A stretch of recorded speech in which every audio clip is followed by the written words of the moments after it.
Models are really integral to a lot of the things we do in 21st century society. They inform a lot of policy, right down to individual decision making. UncertWeb is a European project designed to try and address the issue of how we manage uncertainty in models. The aim is to come up with a set of tools and systems that help us to address uncertainty in complex environmental data and modelling. We're looking at a number of different application areas involving 8 partners from right across Europe: agriculture, air quality, and we've looked at biodiversity and the effect of climate change on biodiversity with a focus on Africa. Uncertainty propagation in biodiversity is an issue because of the multidisciplinary nature of biodiversity. When it's not only speaking about species, but when it's speaking about ecosystems, about climate, about land cover, when it's mixing a lot of information from different sources with different qualities and different uncertainties.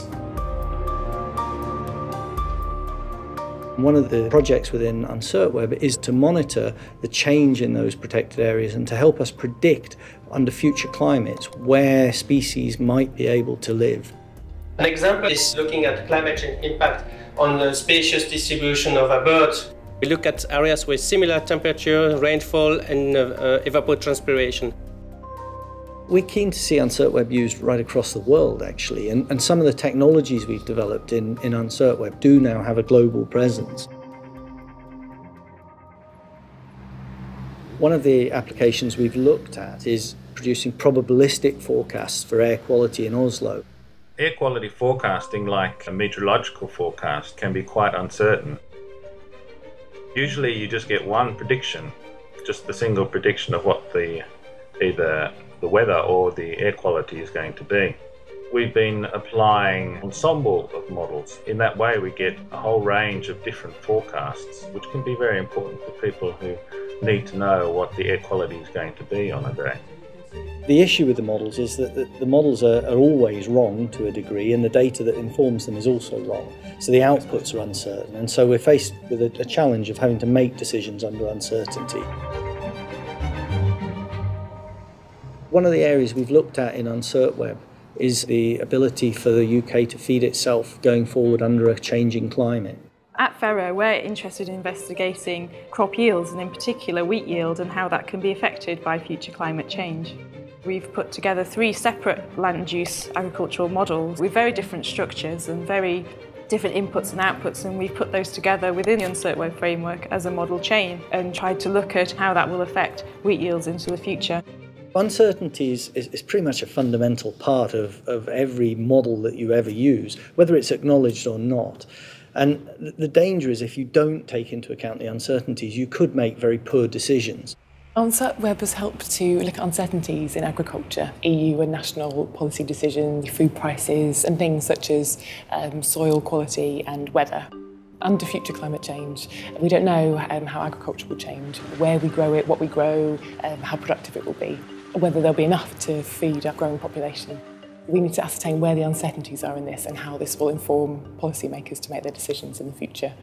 A key part to putting models together is the ability to discover models that have been exposed on the web and then actually compose those into a workflow.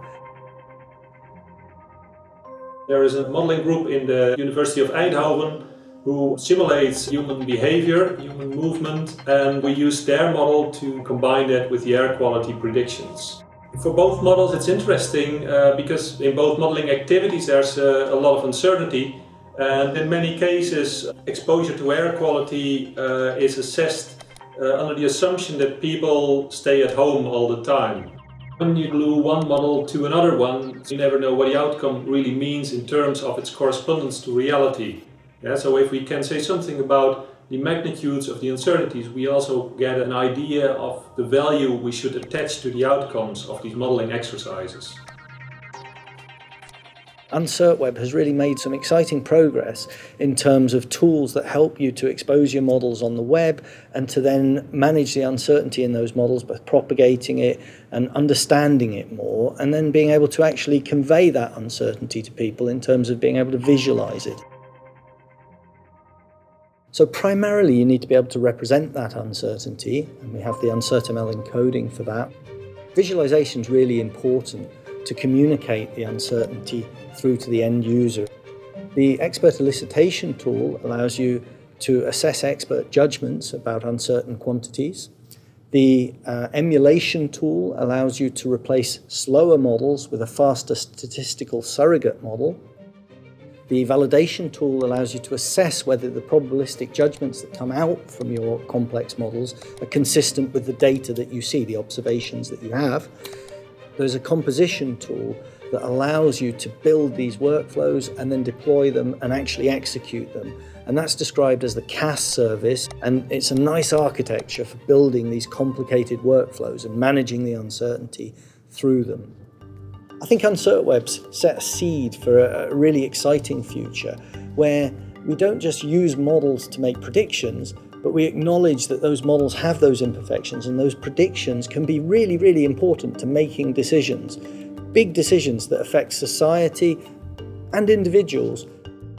In the future, there will be more and more of these probabilistic forecasts of air quality. It's not just one possible forecast, one possible future. There are many of them. We don't know exactly what that is yet.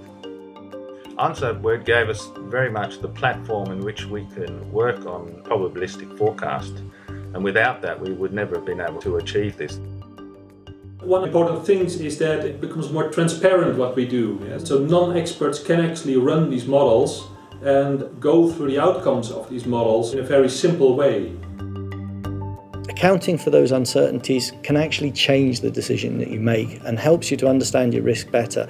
And I see UncertWeb as having laid the foundations for continued work to really exploit and develop our understandings of uncertainties and how to manage those, and then how to use them in an informed and optimal way.